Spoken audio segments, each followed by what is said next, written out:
Welcome back. We are back with another full call review with the high-level sophisticated prospect. In this video, you're not going to watch me trying to close some young kid trying to make, 19-year-old trying to make this first 5K a month with a dropshipping store. You're going to watch me close a high-level nurse practitioner who makes over $200,000 a year. And this isn't just another sales call. The thing about this one in particular is you're going to see how I handle prospects who don't take ownership over their situation, who are constantly externalizing and blaming everything and everyone else for why they are in the place that they're in. And this call in particular is so powerful because this lady actually, we did a testimonial like 2 weeks after she started, and she attributed one of the biggest reasons as to why she saw success in the program so fast is because she finally started to see it through a lens of what she can actually change as opposed to everything conspiring against her. And that belief started on this call that you're about to watch. And so we're going to go through the framework stage by stage, and the only way you're going to truly understand the framework is watching the entire video front to end, because everything piles and stacks on top of each other. So mediocre closers are going to jump to the end and watch the last few minutes, which is like the most exciting, which most of you probably think is like the consequence stage, but the smartest closers know that it all compounds on each other. And so if you want to get the most of this, make sure you watch everything from front to end. And before we get into the call, how I like to frame my clients and my students to have the mindset for success, especially when it comes to working with very high level people, is knowing that they are not on a pedestal. They are not better than you because they may make more money than you, or they may have more status than you in society. They're not better than you. And they are on your call. So in this case, you are the one with status because they are on your call because they have a problem that they cannot solve, that they're hoping you can solve. That, in addition to internalizing the fact that everything is their fault, which is going to be a big part of what we talk about as far as like her externalizing. Everything is the prospect's fault. They either haven't done anything to solve their problem or they haven't done enough. And so this was a really big needle mover for Chris to understand. Chris went from 3K a month to 30K a month in like 4 or 5 months. And the biggest thing for him was understanding that everything is their fault, because before that, he was consistently buying into their story. He was believing what they were saying. He was accepting what they were saying until internalizing that everything is their fault. I take on an additional 5 clients every single month when it comes to helping you find your place on the right offer and helping equip you with the skill set to actually last on that offer. And so if you're tired of piecing together YouTube videos, you want to get to 30K a month like Chris, or maybe 26K a month like D'Aven, or maybe 10K a month as a setter like Alex, hit the link in the description. You're going to speak directly to me. We're going to see if this shit makes sense, put together a win-win depending on your situation. So if that sounds like you, hit the link below. So the first part of the call is the frame. Frame is ultimately giving your, positioning yourself as someone who is high status, who's worth actually fucking listening to, for one. 2 is letting them know how the call is going to go, putting them in a decision-making state, and then dropping their guard. Those are the 4 things that you are trying to achieve and check off in this first part of the call right here. So let's dive in. Hello. How are you? I'm good. I'm staying out of trouble. How about you? I'm trying to. Yeah. It looks like you're looking at potentially getting some outside support as an advanced provider or physician. Does that sound about right? Yeah, hopefully. Cool. Well, I'll make sure we cover everything. It looks like you spoke to Dr. Cazell. I have a little bit of context, but I mean, for the most part, it sounds like we're dealing with like some work-life balance. Does that sound about right? Yeah, that's pretty much it. Yeah, well, I'll make sure we cover everything. Okay. Just to give you an idea of what these calls look like, my name's Nick. I'm the director of provider wellness. Work with almost 1,000 NPs, PAs, physicians in a pretty similar place. What I've seen to work best on these calls is we just open up. Like, we see what's going on, see where you're at, see if we could help.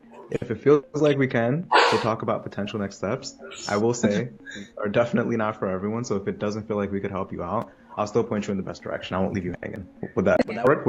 So boom, what do we do there? Firstly, I am taking credibility from the offer owner because has helped 1,000 plus physicians and nurse practitioners and shit like that, overcoming the problems that she has, right? I'm framing the call, so that's the high status part. I'm framing the call and letting her know how it's gonna go, putting her in a decision-making state, saying if it feels like it makes sense, we'll talk about potential next steps, and then I'm dropping her guard by letting her know that if it doesn't make sense, I'll still point her in the best direction. I won't just leave her hanging.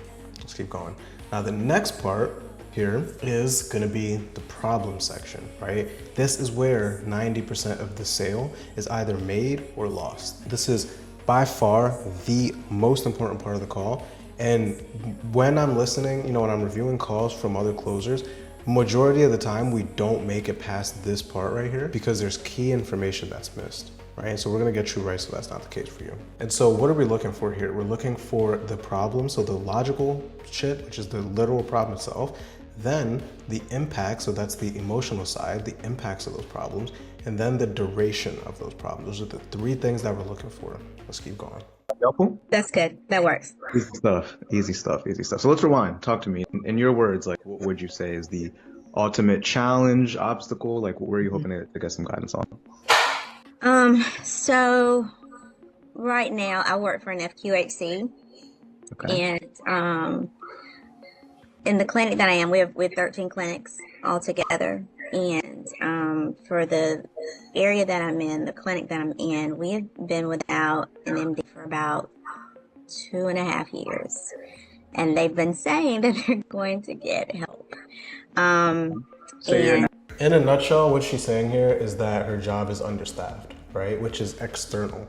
She's saying that the problem that she has is that they say they're gonna get a new doctor. Well, I'm not here to hire a fucking doctor, so we need to bring this back into a problem that is actually solvable by us, right? NP or? Yeah, I'm a nurse practitioner. Okay, got you. Okay. And so, you know, in those systems, we have limited numbers of you know, MDs. So we have to carry a lot of responsibility. But even in that situation, the MD we had, like I said, they left about 2 years ago, and they said they were going to be searching. So they have there was another full-time nurse practitioner there. In the process of this 2.5 years, she's retired. We have an MD, but she's only there about. Again, a lot of what we're talking about here is outside of her control. Remember what I said earlier, externalizing, right? She's seeing this as a problem that is only solvable by them hiring new staff. We need to bring this back into a problem that she can solve, right? And that we're gonna help her solve. 6 hours, maybe once or twice a month. And we have a huge number of patients coming to this clinic because the clinic I work in is the second largest clinic in the network. So how's that resulting in, like, how's that showing up for you, this huge amount of patients? How's that showing up for you, bringing it internal? looking at the patient load, so out of the 13 clinics, most of the providers have about 430, 440 patients. Mine is at about 680 right now. And I know I see patients that are not listed up underneath me. And we do a little bit of everything. So I'm doing like women's health, I'm doing, geriatric care, I'm doing primary care, I'm doing young people, I'm seeing kids. We have a pediatrician, and he's overwhelmed too. He's got a lot going on too.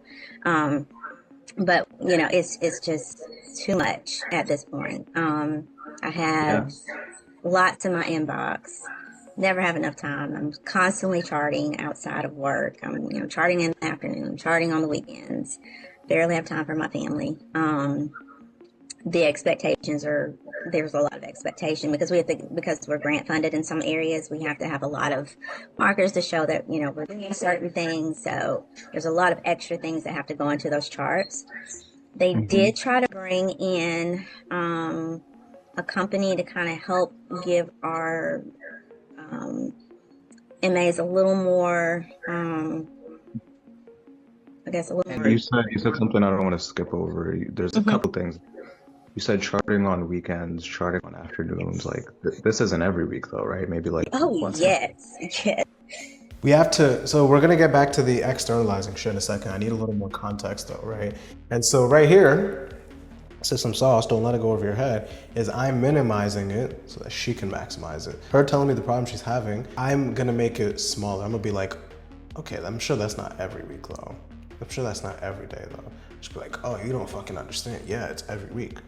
Right? She's the one who's making it big because it's human nature. If I'm the one who says, wow, and is that every day? Wow. She's gonna be like, no, it's not that bad.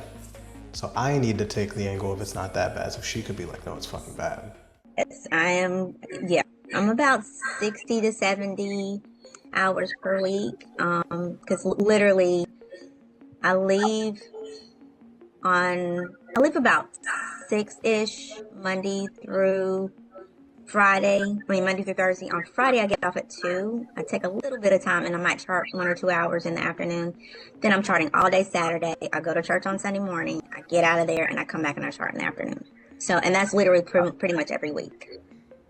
So if I'm following, we have the weeknights, right? We're charting at home, we're bringing it home, 6, 7 p.m. Yeah. And then we have Friday evenings, and then we have Saturday all day, and then Sundays after Yeah. church. Yeah. Because I have so like I'm the only full-time adult nurse practitioner there. They'll bring other people in that'll kind of come and go a little bit, but their hours altogether, they don't even add up to 40 hours. So literally, I'm the one that's there all the time. And so any questions, concerns, fires that need to be put out, you're looking at it. I'm the one that has to do it. What does that get in the way of? Everything. My brain can't rest. I'm constantly doing things. Thinking about, okay, what did I miss? What did we miss with that? And if I take a day, if I leave, So what does that get away in the way of, right? That's like probing deeper into more of the emotional shit. Now, I think I went back into the logical stuff and then back into the emotional shit. It was kind of like a little bit fumbled there. But what I would say in hindsight is I wouldn't mix the emotion and logic, right? I would fully understand the logical shit and have her take ownership over the logical shit first before moving on to the emotional, right? But this woman was an open book. It worked well. That's what I would change here, though. if I'm not there for whatever reason, like I had a class this Friday that I had to do. I'm like pushing everything into a short period of time because I literally don't have time to sit down and look at the information for the class. Or if I miss a day because I get sick or something because I get migraines. If I miss a day because I'm not feeling well, the amount of work I have triples. The patients are just losing their minds because they're super needy. Bless it. They're super needy. Yeah. And they need a lot of, and I try to make sure I'm giving, all of my attention to them when I'm in the room with them. And so I think they think that translates to when they're not there. So sometimes they'll call me like, I need to speak directly to her. I'm like, no, that's not how it works. You need to tell my nurse or my staff what's going on, and then I will get back to you. So I have tons of telephone encounters, which are messages and requests and all these things. And how does this result in you barely having time for family? Like when we say family, are we talking mother, dad, brother, sister? Or are we talking about like your own family, or what? Yeah, my own family. So like my husband, my kids, time to do stuff, with my extended family, my siblings and stuff. I mean, I have to like kind of balance out like I'm going to do this or this, so like on this day I'm going to chart, and so then I can make time for this. So I have to push a little bit more, with the charting and trying to get things in place to be able to make room for my family stuff or my community stuff. Because so they're a little bit older. So my son is 21. Sorry, it takes a minute after they get. How old are you again? Right. What you look at them and say, right? I'm 49. No. Yeah, this is funny. Like, it's fun selling to middle-aged women, right? That's not even what I fucking meant. I meant, like, she looks at her kid and thinks, like, how old are you again? How old is this one again?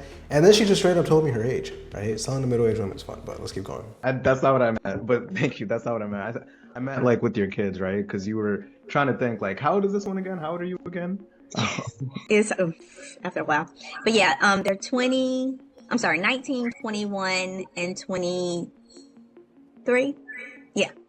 But even in that, I have 2 that are home and I have 1 that's in college. And so, and they're still pretty close to me. So there's lots of stuff going on. My daughter's getting ready to get married soon. So, so there's a lot still going on with them. And I have 2 that have some, special needs. So they need a little bit more of my time. So, it's a lot. It's a lot. It's a lot. What do you find yourself missing when it comes, like, obviously they're a little more grown, right? But like, what do you find yourself missing when it comes to like with them? Because Boom, right? What are we doing here? We're getting more specific. around the pain point that she just gave me of missing time with her family, right? I want to know specifics around what she's missing. Because of the load. Just time to like sit down and talk to them because I know that there are times like, especially like on the weekends, like my youngest, she has autism and she interacts with the world in a very unique way. So, and a lot of times she comes to me for just encouragement when she doesn't quite understand something, how to link in with things, and she wants to get out of the house and go and do stuff. And so, having time to go and do that with her and spend that time with her is difficult. My oldest daughter, I have limited time to see her because she's got, her own life. But when she comes, with kids, they let you in when they let you in. So when they let you in, you need to be available. And I feel like I'm not available because she's like, Mom, you're always working. You're always working, How do you think that makes her feel? She just tried to breeze past that. When they let you in, and I'm not always available. She says, Mom, you're always working. Meaning she's missing opportunities to get closer with her daughter. Let's slow it down. Let's not breeze past that. Like she's second, and, same thing for my husband, bless his heart. He keeps things together while I'm putting so much time and focus in, on work I have to get done. So he holds everything together. So he's got a lot of responsibilities too. And that's key right there. That's important. Like you said, it makes sure your kids feel like they're second.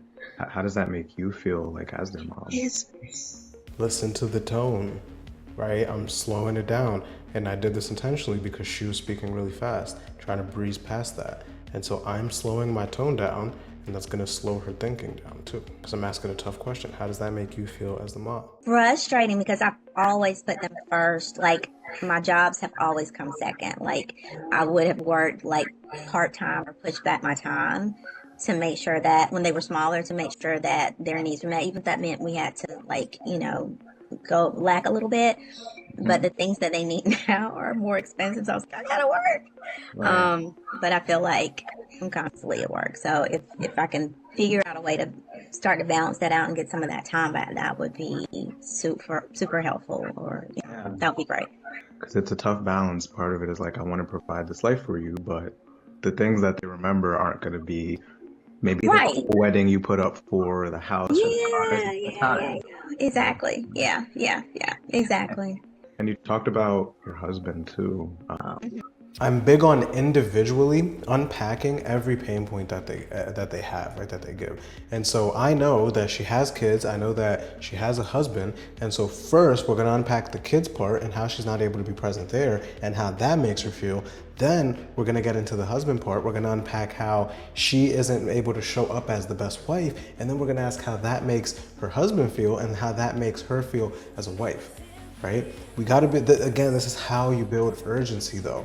It's how you build urgency, especially when it comes to an emotional sense. Let's keep going. We have kids. We have a demanding career. We also have a marriage. I'm sure this doesn't affect the marriage in any way. You're still able. Come on, we're minimizing. I'm sure this doesn't affect the marriage though, right? I'm sure at least that's good. Oh, Nick, you don't even fucking know, right? To have that couple's time. You're still able to have those date nights, or how do things look there? Yeah, we're able to work through that. We're actually planning our 25th wedding anniversary, so we're going to renew our vows. So I have a good support system in him, but I don't want to make him ever feel like he has to, like he's on the back burner. He's very understanding. Like I said, he's really supportive of what I do on the kids, and he fills in where I miss him. But I feel like it affects. Probably affects my kids a little bit more. He makes adjustments, but I know that there are times where he's probably like, yeah, you've been gone all day. Oh, yeah, you've gone again. Oh, right now he's just finishing up school, so that's been taking up some of his time too. So once that comes to an end, then it may change how he feels about it. And like, what are you seeing right now that So the question I'm about to ask here, I don't think she used this exact wording, but she said she never wants him to feel like he's last or he's on the back burner or whatever. And so it was very, very subtle because I minimized it and low key she minimized it with me. And she said, yeah, the relationship isn't that bad. But you gotta be able to know what you're listening for. So when that happened, what did I do? Now I'm gonna bring it back and say, okay, what are you saying that makes you feel like he potentially could feel like he's on the back burner or that he's second and not as important? Let's keep going. It makes you feel like he potentially feels like he's on the back burner. Like, what are you seeing in him that makes you feel like he could possibly feel that way? I know that he has a lot of stresses from like school and all of that, and so just I just want to be there to be that support system to him that he's been for me. You know what I'm saying? Because that's always kind of been our relationship where we can talk about what's going on and work through things together. We team effort everything. So if he needs me to take on something, I want to be available to do that, so he doesn't feel like all of the load is on him. Mhm. And right now, do you feel like you're like being the best support system you can be, like with him now? Yeah, I'm trying to be. Yeah. Gotcha, that's good. And like when it comes to like, So I'm like, okay, I know there's more under the surface when it comes to this spouse shit here, right? But we're not fully getting it. So this is a different angle that I take when it comes to being present. There's physically and mentally present. So what we're talking about is being physically present, but now we're gonna unpack mentally present. like being present, there's always two sides, right? There's like being physically present and being mentally present. And so it sounds like a big part of what we're talking about is like your ability to be physically present. But when you are with your kids, when you are with your husband, like would you say you're 100% mentally there? It depends on what kind of week I have and what I have coming up. So this weekend, for instance, I had a presentation I had to get ready for a provider meeting. I had a class that I had to finish up. We have a family friend that their kid grew up with our kid, so we were helping them to do some things for his graduation. I literally just came back from that. And then I have like 200 labs in my box, and I've got, God knows how many telephone accounts, because I just haven't looked at it since yesterday, because I didn't go to work yesterday, since I was doing the class. So my mind is trying to work through what is all that going to look like. And then I've got church tomorrow, and my kid has something tomorrow. So I let her ramble entirely too fucking much here. I would have jumped right in and been like, oh wow, okay, so it sounds like you have a lot on your plate. And like that time off that you took, for example, would you say you were 100% mentally there? I would have re-asked the question and jumped in and interrupted. Let her ramble entirely too long. Learn after me. it's like in the span of the next 48 hours, I've got to work all of this stuff that I've got to accomplish in that time frame, so that I'm not overwhelmed when I get back to work on Monday, because my patients are demanding. As soon as I get back, they're going to be like, well, I have to have this, and we had that, and we ordered this, and we ordered that, and you're supposed to do this, and you said you were going to do that, and why don't you send this referral off, and why don't you do that, and it's that kind of thing. Like, as soon as I get back, they're like, why didn't, and this didn't, and you should, and it's like all of me is supposed to be right there available and waiting. So it sounds like, I don't want to put words in your mouth, right? But it sounds like one way or another, you have to choose between having a life or work. And if you choose having a life, you still are mentally at work. Is that like a fair assessment? Basically, yeah. Yeah, it's either or. I have to choose. And does your husband know about you looking at potential? So I didn't get as much juice on the as much meat on the bone or whatever on the spouse shit as I'd like, but I'm gonna pre-handle the spouse shit still. I'm gonna pre-handle it by asking where he's at and if he knows about this, right? And I was able to understand that she's not mentally present when she's with her family. Let's keep going. Really like getting support so it doesn't have to be either or is it like a pleasant surprise for him? No, I told him yesterday, I think. And so he's like, okay, yeah, good, go for that. Yeah, he told you to go for it? Yeah, so he's That's the smile of a motherfucker who knows he's not about to get a spouse objection. If he just told you to go for it, if she did give me a spouse objection, I would know that I have all the authority I need to push her really hard, because it's not fucking true. totally cool with it. Like I said, he's super supportive, so he knows that I'm overwhelmed, because whatever's happening at work, I come home like, babe, this Yeah. is what's going on, So he's my sounding board, and he's Sounds like you have a good one. Yeah, I do. I do. He's amazing. He's That's amazing. good. So for Yeah. him, he's just like, babe, I just want you to be better, to feel better, to be less stressed. Like whatever you think will get you there, he kind of Yeah. trusts judgment. Yeah, I'm gonna absolutely. just button it up and put a bow on it one last time before I move on. That you are not I'm ultimately saying, so you are not gonna give me a spouse protection. Yes, cool. Moving on. Yeah. Hmm. Good. You'd be surprised how many times I've heard the word useless husband. So it sounds like you don't have one of those. Sounds like you don't have one of those, right? That's real. That's real. Again, selling to a lot of middle-aged women, that's real. Like a lot of them would just be shitting on their husband. And a lady literally said she had a useless husband. She didn't give me a spouse objection either. God, I could not function. I would not be able to function if I had one of those. I'd be by myself probably. So, How mm-mm. long has this been going on? How long have you been feeling like you don't have enough time? You're working 60, 70-hour weeks. um, Okay, so remember the externalization. Now we're gonna come back to that. This is ethical gaslighting, what we're about to get into. Point of ethical gaslighting. So we just finished up the problem stage, and the point of the problem stage, if you remember, are to find out the problems themselves, the emotional effects of those problems, and to find out the duration. So I just asked her the duration and how long it's been going on. Now we're gonna move into ethical gaslighting and finding out what she's done to try to solve it, challenging her on not doing enough, ask her if she's ready to overcome that way of thinking that has led to her not doing enough, and then ask her if we can keep her accountable if that way of thinking were to show itself. This is a super powerful part. I'd say this is the second most important part of the call outside of the problems, because here, this is where you are ripping away all the objections, right? Whatever reason she hasn't been proactive in solving this in the past is gonna be the exact same reason that she's not now. And so here, we're gonna very tactically challenge her and make sure that those ways of thinking don't show themselves at the end of the call. Let's keep going. probably since that physician left because I took over her load. So probably about 2.5 years. Um, because the help was promised, and I had a meeting not long ago to see what we could come up with because I was like, I can't keep going like this. Like something's got to give, and they did try to put some things in place to see if maybe. Guys, if you don't have a walking pad, this shit is a fucking cheat code. I'm not sponsored or anything, but you're gonna spend a lot of time with me on this video. I think we're like 30 minutes in. So you are gonna watch me get my steps in as we continue unpacking the sauce. Let's keep going. Some of the messages and telephone encounters and things can be rerouted, but our staff turnover is so frequent. It takes time to get those people trained, and so being able to divert some of those messages and incoming information Mm-hmm. from me to the person that could potentially handle it without me having to get involved necessarily or as involved, it's just not. Dude, again, I'm letting her ramble way too much. I think this call, in hindsight, went on for way longer than it should have. And I take ownership that I let her go on these long-winded tangents way more often than I should have. Like, I should have been jumping in and interrupting her when I got the answer to my question.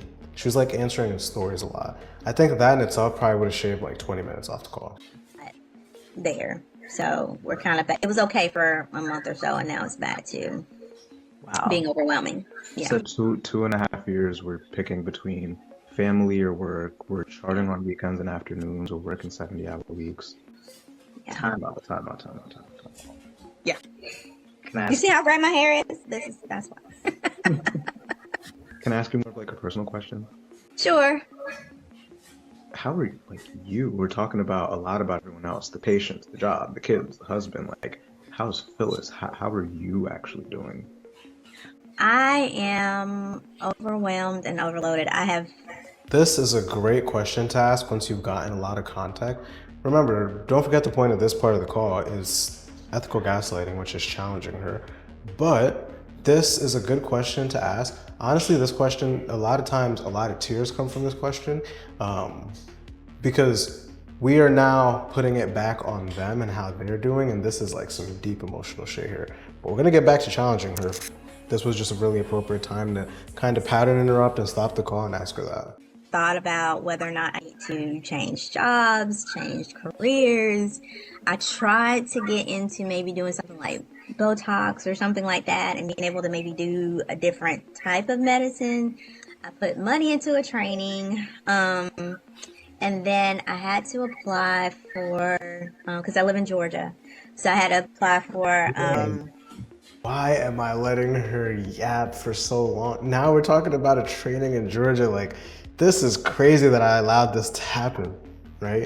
Again, it shows every time I do one of these reviews, I always say your calls don't have to be perfect to make good money, right? Like, I can always find something that could be done better in my calls and other calls. And I'm saying this from the perspective of consistently making 20 to 30 grand a month in high ticket sales. So shit doesn't have to be perfect, but you have to have awareness. You have to be able to look at it and know what's actually happening. And having the eyes on you is what's going to give you the awareness, the eyes of someone who has been there, who can give you very tactical feedback for the next call. Let's keep going here. What is it? The thing with the supervisor where you have to get a supervisor from the Georgia Medical Board. And that fell through. I mean, I don't think they processed that thing yet. And I've been trying to get in touch with somebody. Nobody is responding. And so the company I was going to work with, because I haven't been able to see anybody, I finally had to like cut ties with them. And I was just like, oh, that's like $3,000 down the drain. So and then with my student loans, this particular company because it's the FQHC, I can use that towards being able to go towards my student loans. So if I get this funding that I've... Yeah, I totally alleviated a lot of the emotional tension by letting her go on this tangent, because the point in asking, how are you, was to get an emotional reaction, not to get a fucking long-winded story and tangent. For then I may have to be there for another 2 years. So I'm like, ugh. Yeah. So have you ever heard a saying that, like, so bear with me, right? Have you ever heard a saying that you take you wherever you go? Have you ever heard that? So why did I ask her that question? Because the red flag that came up when she was going on that tangent is that she potentially thinks that the solve to this problem is her going and starting a business rather than her being more efficient with her job with where she's at now. So in my mind, I'm like, okay, she sees a solution that is outside of what we saw. The reality is she needs to be more efficient. She needs to set better boundaries. That's what's gonna solve this problem, not her going and getting another job. So I heard that and I instantly attacked it with this saying right here. Everyone takes it differently. Like, what does it translate to, like, in your mind? How do you interpret that? Like, you take you wherever you go. So I take my strengths wherever I go, but I also take my own personal issues wherever I go. Exactly. And I know I'm the sayings guy, right? Have you ever heard that the most dangerous thing you can do, most dangerous thing, is to solve the wrong problem? Have you ever heard that? I have. Talk to me again. What do we interpret that as? That the most dangerous thing you can do is solve the wrong problem? Maybe I'm focusing on the wrong thing. What makes you feel like that? I'm miserable, and I keep I think I'm trying to make sure that the things around me that, or I guess my main reason for staying where I have for so long is sometimes I get what is that called? Imposter syndrome or whatever. And I'm like, oh, am I good enough to go anywhere else? Can I, can I make it anywhere else? I don't know. Yeah. So that's probably part of it. The other part would probably be, I have my personality type. I don't like a lot of like confusion and bickering. I like peace. I like people who try to work together. I don't like a lot of confrontation, that sort of thing. And for the most part, that I have that where I am. It's just I feel like I'm in a rut. So I have to. And it takes a lot of self-awareness to see that, right? And so, common trap that a lot of providers go down is, I'm struggling, and so let me get a different job. So remember what I said, that we're going to get back to getting her to internalizing it and challenging her for not doing enough. So we're right back to that. Let me maybe start a business, right? Like, being that you take you wherever you go, right? Like, is it fair to say that the problem here, like, it's definitely largely external, don't get me wrong. Is it fair to say that a big part of it is internal, though? I would, and so I realized that I do have to advocate better for myself, and so that's when I sat down and I had this meeting with them, with my bosses, and I was like, look, I gotta get some help because this is not okay, and I can't keep this pace up. Like I've got to get some help, and that's where they decided to put those things in place, and they started helping, and I started to feel a little bit better. But Right. now those systems are kind of falling apart, Right. and I'm like, I'm And kind do of you bad see too. how you potentially Again, we're going right back to getting her to internalizing it and we're putting a fucking big bow on that shit, wrapping it up with the bow, right? I need her to own the fact that her going and switching jobs or starting a business or doing anything outside of the problem that we solved is solving the wrong problem. switching specialties or starting your own thing before we deal with the internal? Do you see how that could potentially be like solving the wrong problem? I do. I do. Yeah. Because the time issue doesn't necessarily go away. Like, I Right. still would probably put a lot of time into starting up something else. Exactly. Exactly. And if we have the confidence issues, if we feel like we don't have enough time now, and then now you're the one relying on yourself, like that could be trouble, right? That can be a lot of trouble. So Yeah. like when it comes to now the internal, right? When it comes to the the imposter syndrome, when it comes to, being in the day to day, like internally, what steps would you say you've taken towards getting support there so that we can be able to, of course, rewire what's going on inside so we don't take it into the next venture? Like, what would you say you've done there in that journey? So I did start counseling, because I have been known to be a people pleaser, absolutely 100%. Yeah. And then I started that just personal counseling for myself.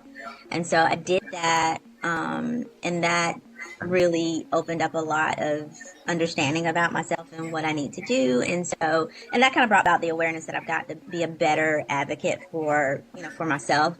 Um, because I literally, I feel like I'm here to serve. That is like when I went to my interview, any interview, you know, at the forefront is wanting to serve and serve.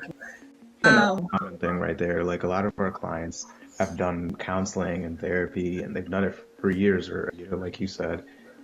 And like for one reason or another, counseling, therapy just doesn't help them get to the root of this, and they're still kind of struggling with the same thing after years of therapy. Like, if you had to guess, like, what do you feel like is the reason that despite doing so much of that, they still don't overcome it? Like, what do you feel like is the gap there?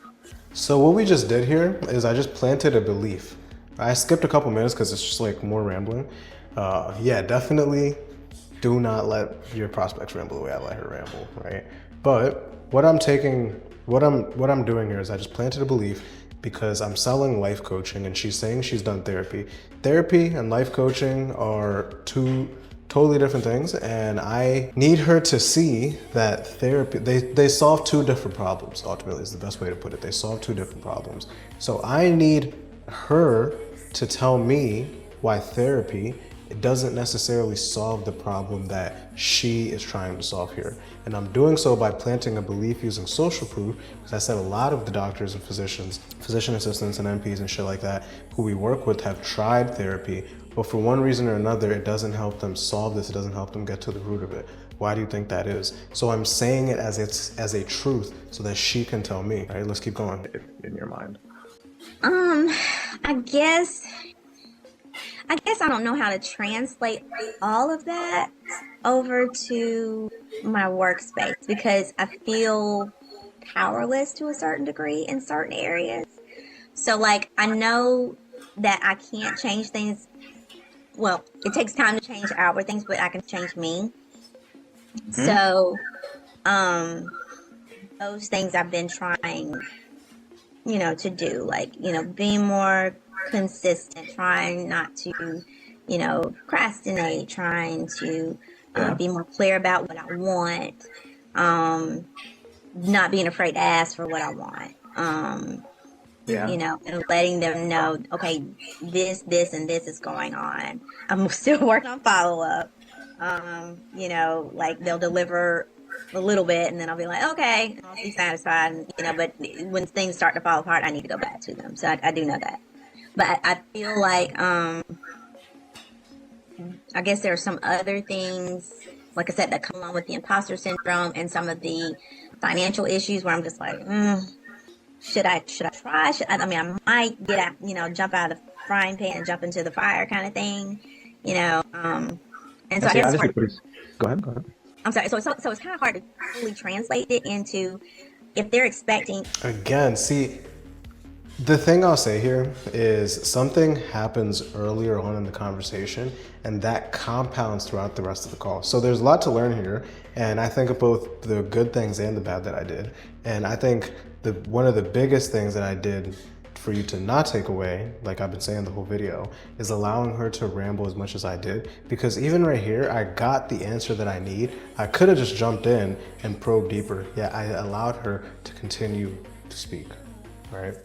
X, Y, and Z for me because they're FQHC and they need this and this. So like if a chart's supposed to be simple, right? Or not simple, but you know what I'm saying? Like my job is to go in, do the assessment, you know, basically put in there, give them a general picture of the insurance company, a general picture of what's going on, you know, chart the assessment, chart my treatment plan, and get out. But okay, it doesn't translate enough to work. She needs to own the fact that she hasn't done enough to solving this, and then giving me the permission to keeping her accountable if that way of thinking were to show itself. For all of these other things, these charts are so long, they take so much time, and they're constantly changing and constantly adding things, and then they want it done by a specific period of time. Like we have to have this done by the following week. So if our charts, if I start on Monday, from Monday to Friday, needs to be done by Monday. Gotcha. But it sounds like actually like taking what we're talking about and translating it to the actual real world is like that's kind of like the missing piece for you, the challenge. Is that fair? Yeah. Just keeping up with that rolling ball, I guess. Right. Before you're going downhill, right? Yeah. And like obviously pretty sharp. You're obviously pretty self-aware from how you're speaking. What do you feel like has prevented you from maybe getting that more NP-centered help, like in that 2.5 years? What do you think has prevented you from getting that kind of guidance? Like clarify a little bit what you mean. Yeah. So sounds like with counseling, right? If I'm understanding correctly, it sounds with counseling, the help is just very general, it's very broad, right? But you need help that's specific to this is how you chart better, this is how you overcome the imposters as a provider, right? And so for you, like seeing that we've recognized that over the last 2.5 years, or at least over the last year in therapy, like what do you feel like has prevented you from getting like that kind of support? What do you think has been the barrier in you doing that? I really didn't know it was out there, to be honest. I thought that, you know, because they don't really, I don't know about MDs, but for nurse practitioners, there's not like this systematic kind of way that you're supposed to go through, you know, or a systematic workflow. You kind of figure your workflow out as you go. You try to like speak it, maybe looking for it. No, actually, That's externalizing, right?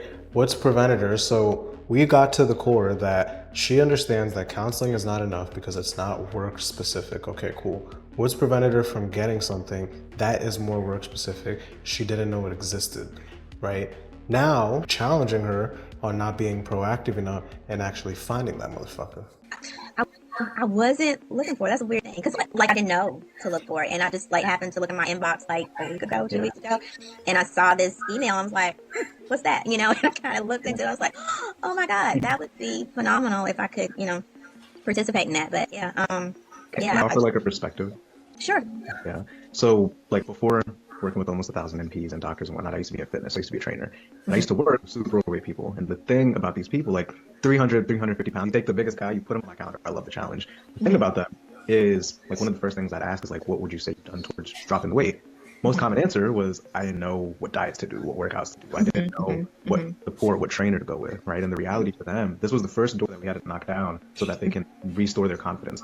The thing with them was it wasn't necessarily they didn't know it existed or know where to start, right? Because it's all out there. It was the fact they didn't look for it. It was the fact that they weren't proactive in actually solving it, which is what kept them there, right? And so like for your... So I just planted another idea using a story, because here's the thing.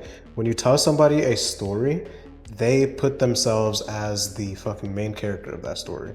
And so me telling her the story of the fitness and the fat motherfuckers, she's putting herself in their place, because it doesn't make sense for a fat person to say, I'm fat because I don't know what diets to do, I don't know what workouts to do. It doesn't make sense. So for her to say that the reason that she hasn't invested or at least seeked advanced support when it comes to solving the problems around her being an NP because she doesn't know it existed, it doesn't make sense. But how do I embed that idea? How do I subconsciously plant that with the story? Your situation, when we look at, and so like for your situation, when we look at the fact that like we've been dealing with this for 2.5 years, imposter syndrome, 70-hour weeks, when it comes to like health centered towards that, coming from a good place here, is it fair to say that maybe we haven't been as proactive as we can towards actually like getting that solution?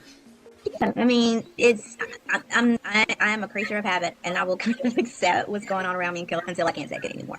And that's when I start thinking about change. But sometimes my change is like, do I need to get out of this, or do I need to figure out another option? Creature of yeah. habit, is it like a comfortability thing? Oh yeah, because I like stability. Maybe that's a better word. I like stability because I have, I guess I feel like I have a lot of people that depend on me, so I want to make sure that I have stability in place. Because I come from, where there was not as much stability, and so I want to. That's one of the things that I guess decrease my anxiety is having stability. So yeah, I definitely like that, but I also like options. I don't like to feel like I've been forced into doing anything, or like I have to do something, or I have to. And that's when I get like, oh well, no, it's time for me to tap out when I feel like I have to do something. So do we ultimately, because of the comfortability, allow things to get to the point where like it's like shit, I had to tap out, and we kind of let it get there because of the comfort? Yeah, I will put up with a lot. I will put up with a lot until I just can't tolerate it anymore, and then I'll be like, okay, yeah, it's time to make some changes. So, and normally that's that mindset of things have to. Now I'm starting to interrupt her ass, and now I'm starting to have more control over the conversation. I should have did this shit way fucking earlier, but I'm pulling her through a frame, and I can't let her keep yapping and rambling on. But we found out what she's done to try to solve this problem. Once she understood counseling's not enough, she hasn't done anything, which, remember, very early on, it's what I said. Hasn't done anything or hasn't done enough. He almost busted my ass. Hasn't done anything or hasn't done enough. And so we're gonna highlight that, right? And so now this part is where I'm going to get her to take ownership over that, right? This mindset, like, what has it costed you? Fall apart, right? Because I can make it work. I can make about anything work until, I personally can't handle it anymore, so and it's always about me not being able to handle it. And I'm glad we're having the conversation now, right? Because this is the right conversation. Right? Yeah. This is what's going to keep you here, not the templates, more templates, and more like that way of thinking is what will keep you here, right? Do you see how that mindset has kept us here?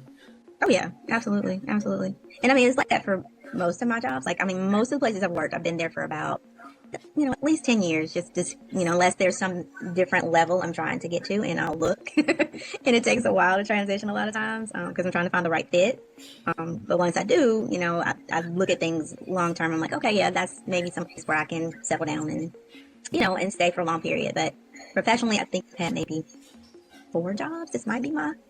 Because the reality is, like, we may not be very happy right now, but we're comfortable, right? And what's allowed. Yeah, it's and so I guess for you, that mindset again of like letting things get to a breaking point, right? Of letting things go on because of the comfort.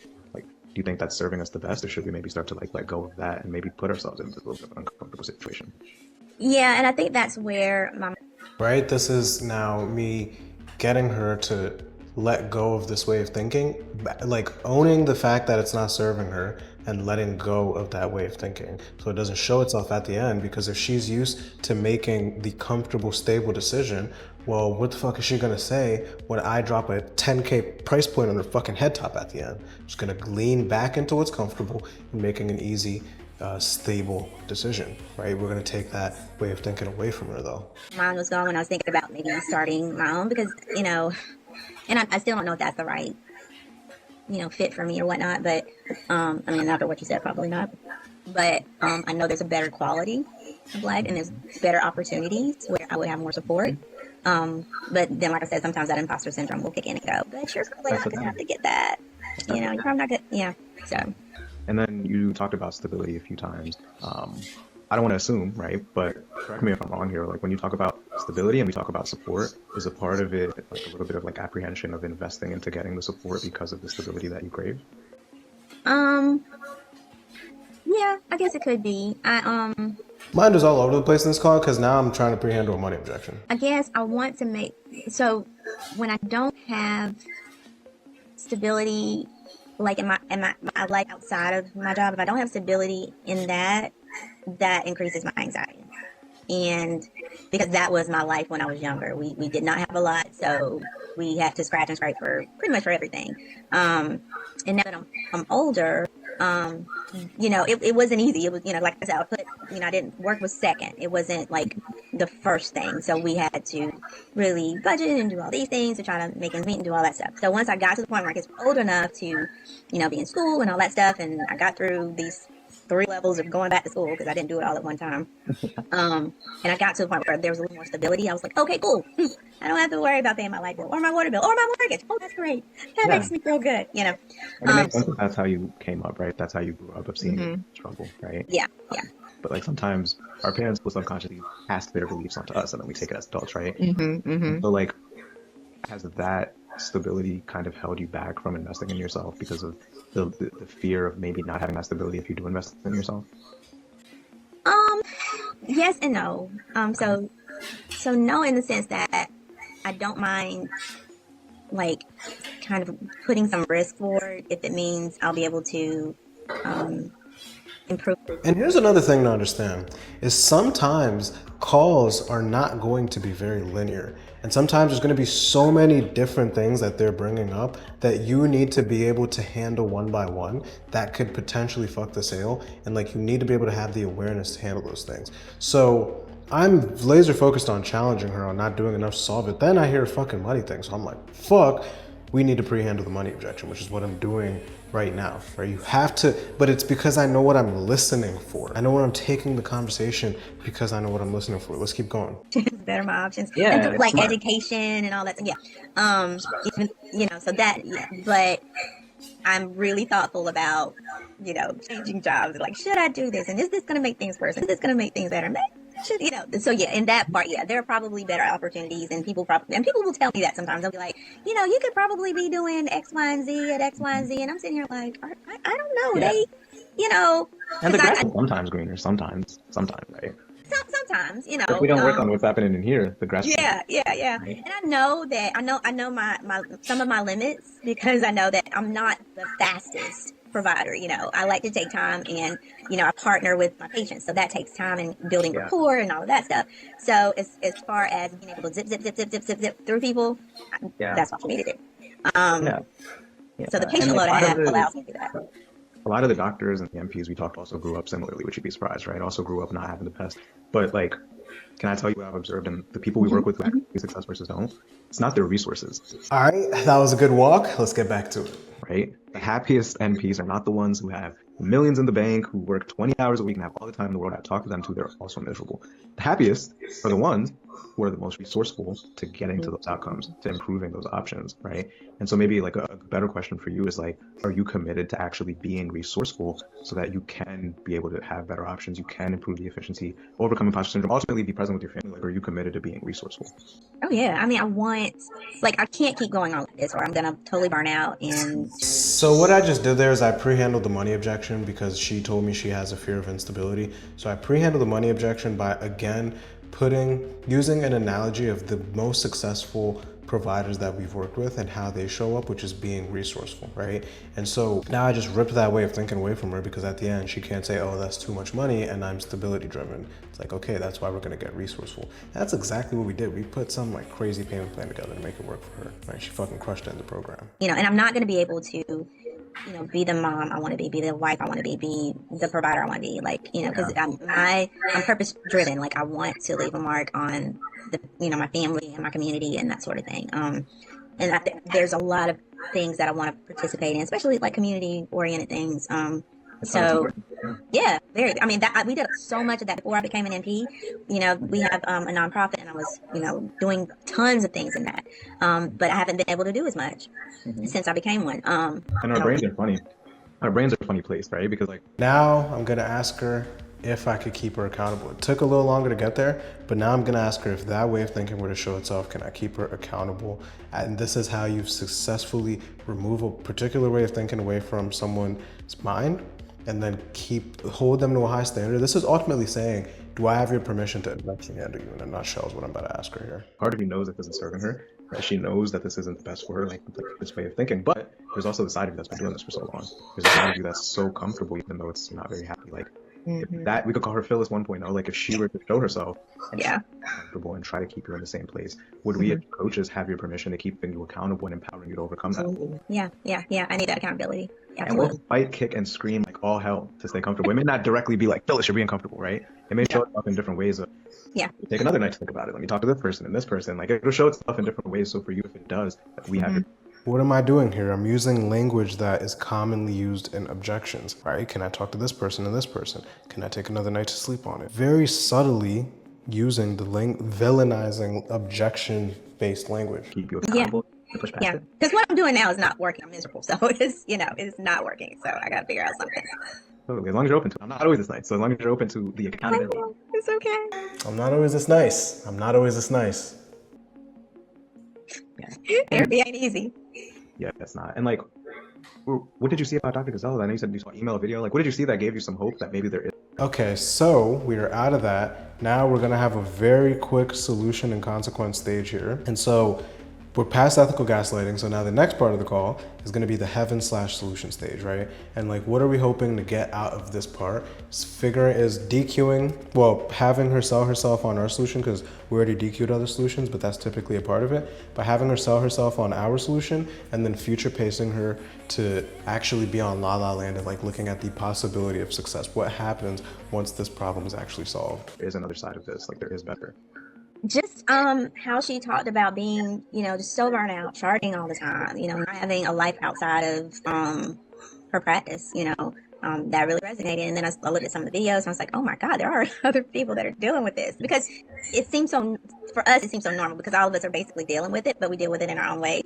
I'm not a drinker, so I don't drink. I can't just come over and drink and just, I started a garden, but it's fine for the 10-15 minutes I can get out there and get to it. But otherwise I am struggling and I need some peace. I mean, my brain is constantly going and then there's this part of me, like my life has been centered around giving, which that's part of who I am. I should have just stopped her right here because now she's going on another long tangent. She answered my question. She said, I could see other people are struggling with it and I really resonated. Cool, shut the fuck up.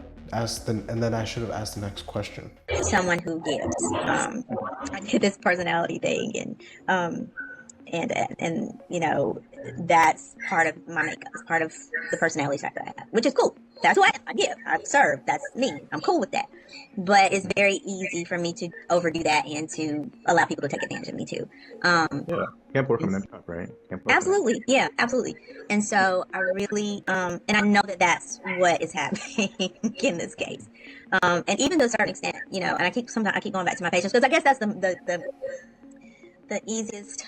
That's, I guess, when my angst comes up is when I'm giving, and then, there's one thing that happens and they're like, oh, I'm not pleased with you now, so I'm about to show my tail. And I'm just like, I don't feel like that today, So I started this list. If you show out, you're not going to be on my schedule because guess what? There's 12 other clinics around you. Y'all can go to those and activate those. I'm tired. I'm not doing all this anymore. And I don't want to be that kind of provider where, if you get on my last nerve, I'm just like, get out, but that's kind of where I am. Like, I'm done. I'm, The balance, right?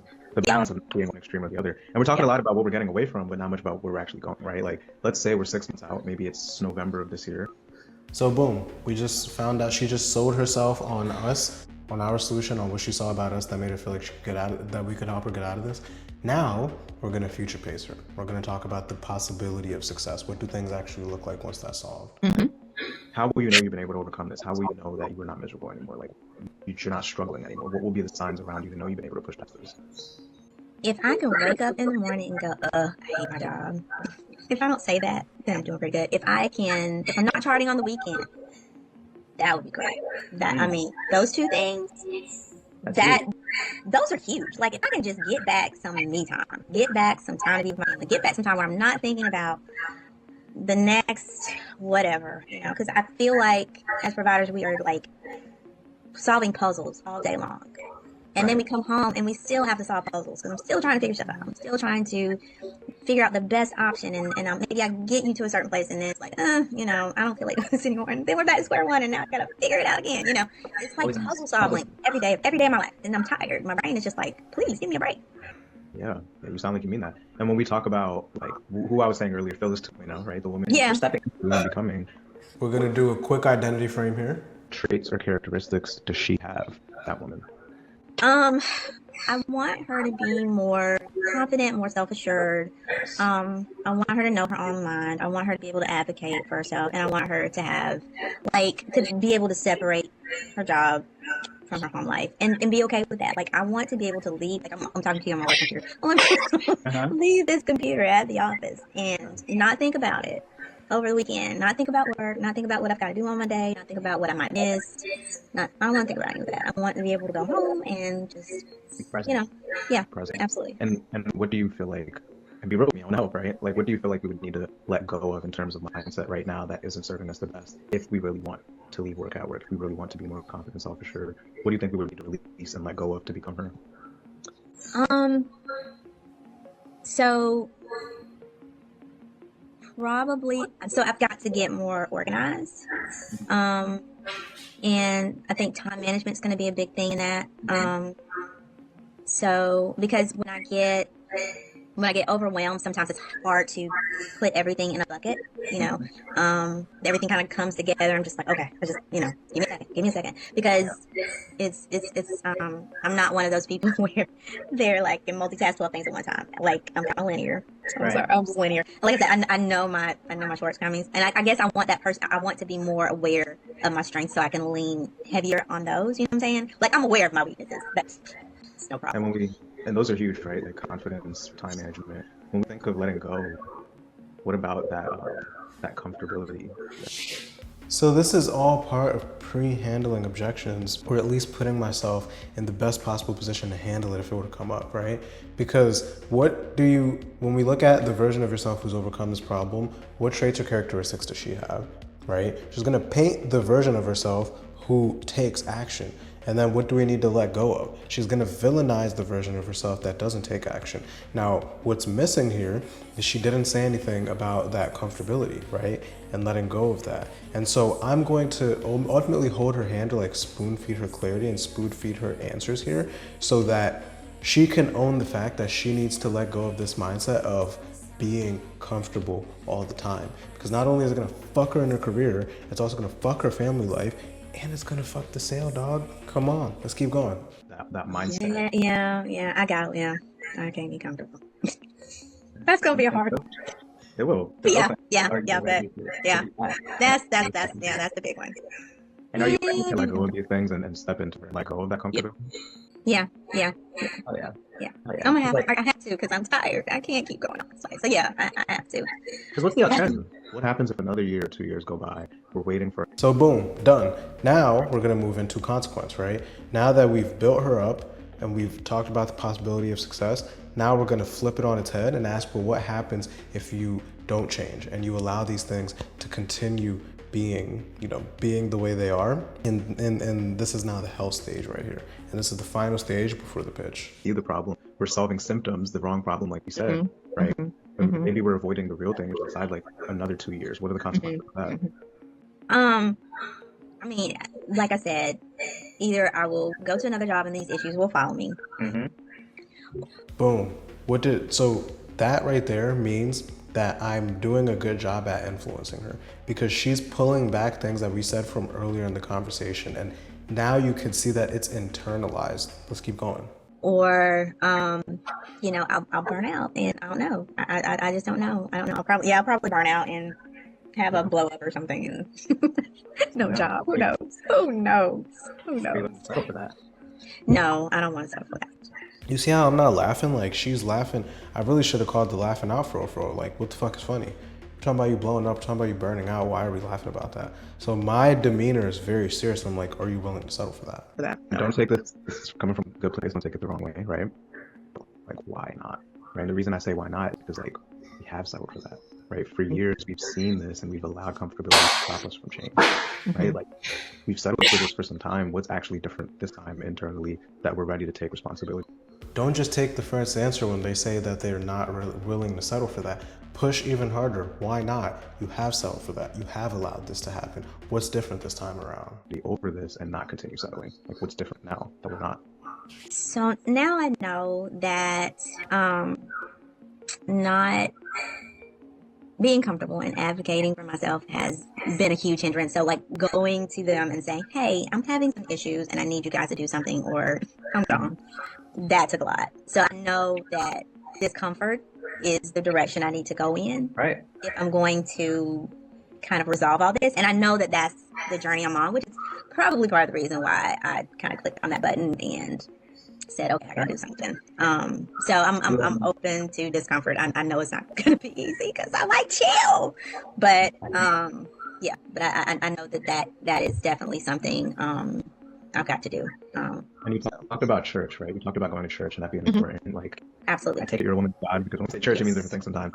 Amen. Amen. Amen. So Yeah. I'm sure you're familiar with the parable of the three. So this is the final thing. I'm just looking ahead at what is, I need to close all the doors, and knowing that she's a woman of God means that that's a door that could potentially be left open, of using that as a cope, right? Well, I need to pray on it. I need to talk to God about it first. So this is the final thing here before we go and pitch. Boats, right? Of a guy, he's drowning in an ocean, right?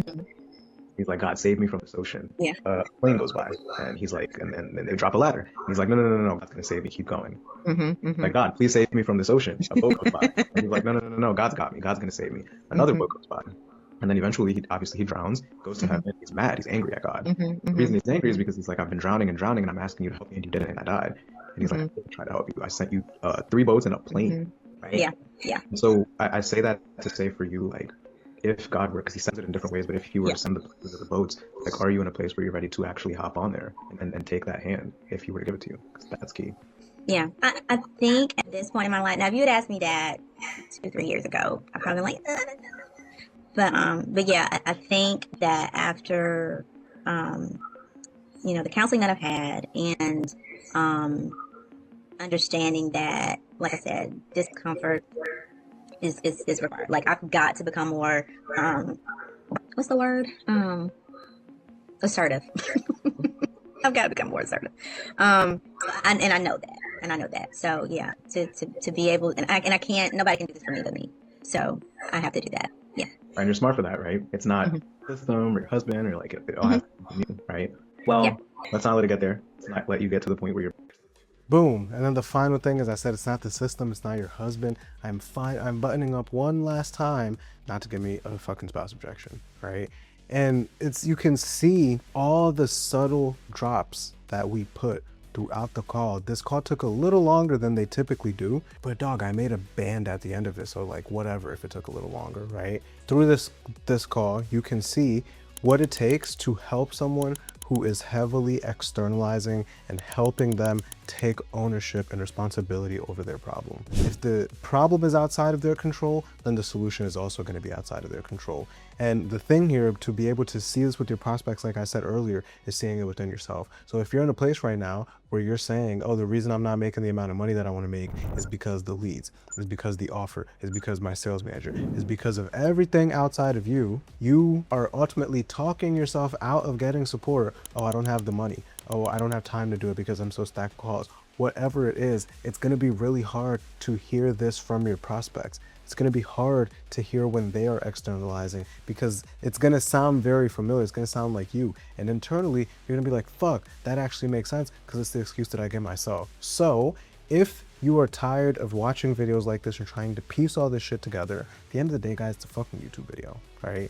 Like, kudos to you for making it this far, but it is a YouTube video and you can only get so far by watching a free YouTube video. If you're ready to stop piecing it together, you want to potentially get to 30K a month like Chris here did from 3K.